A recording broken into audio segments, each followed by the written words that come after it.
My name is Jamie Tucker. My name's Matt Hamill. I'm Adam Winkles. And we're AsteroidBase, and we've created a game called Lovers in Dangerous Space-Time. That's true.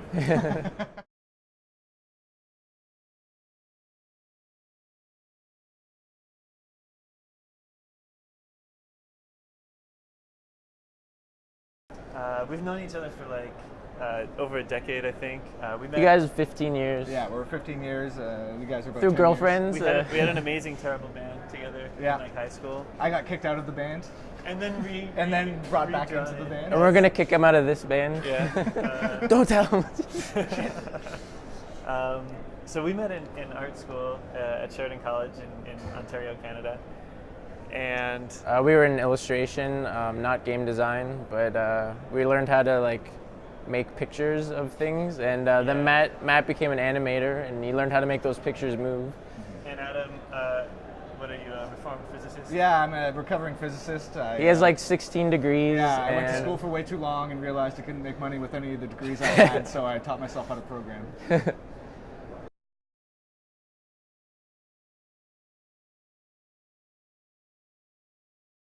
So we did a game at Toe Jam, and then we did another game at Global Game Jam, and that's where we did the prototype for this one. Yeah, this game for started Lovers in there. Dangerous Space-Time.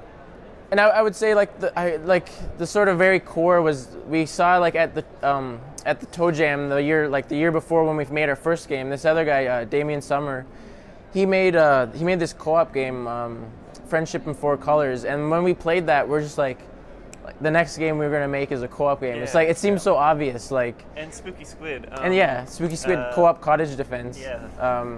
There were some guys in Toronto doing really cool co-op games, and we wanted to. We needed to get in on that. bandwagon, Yeah, like- ride those coattails. Yeah. So it was just like, the next game we make. So around the next game jam came along, which was the Toronto Global Game Jam.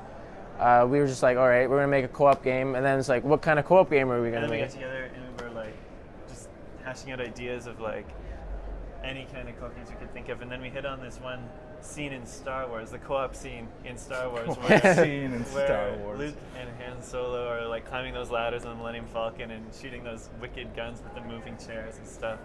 And we wanted to have moving chairs, but then that got cut. Did we want to have But that? I don't wanted to remember have that. moving You didn't chairs. tell us. Oh, really? So anyway, we were talking about that scene in the movie, and that became the seed of the idea. Like whatever we did, we wanted that to be the core of the game. That feeling of That's like- panic and shouting and congratulating each other. Great kid, don't get cocky. You shout across the room at and each the, other. And the shaking of the ship, and everybody's like, "Wow, what's going on?" And they're trying to also like get the. What were they trying to do? They were trying to get the hyperspace thing working or something. It's not really important. What they're Yeah, trying to but do. like all these things going on at the same time. Well, when it becomes like it's the ship, and then it's your ship, and then it's like then you got to start. You're gonna control the ship, and then you have to move the ship. So that's sort of where the other, the computer consoles where you jump from one, you go to the other, and then you can you take the engine, then you move the ship. That's sort of where that all came from too.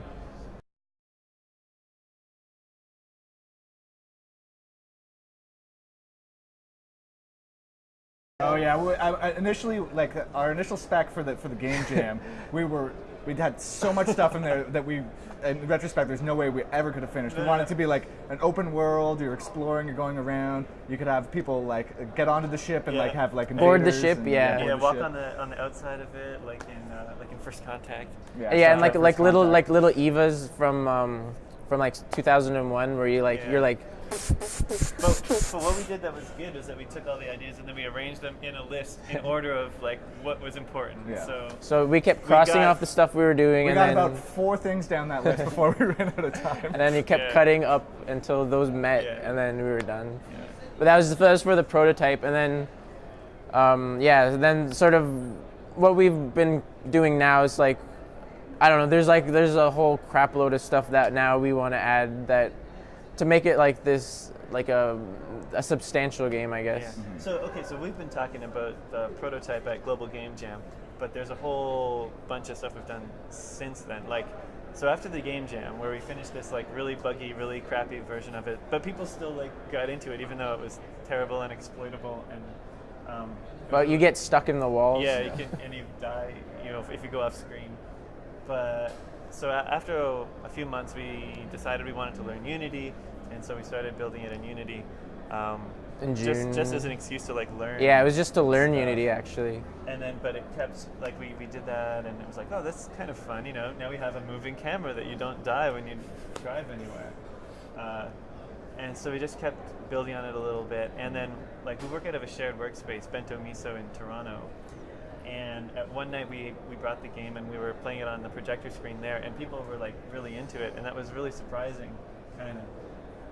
And it just kept, every time we would add something or work on it, we'd show it at, like, you know, a local Toronto event and get a good response, and that would encourage us to do more. And we kept getting feedback too about the stuff that wasn't working, and so we'd rework the controls. It's been like the iteration after iteration, sort of improving it. So we've been polishing this, and it's always been this small like Polishing slice this of game. turd. Polishing this turd into a beautiful diamond.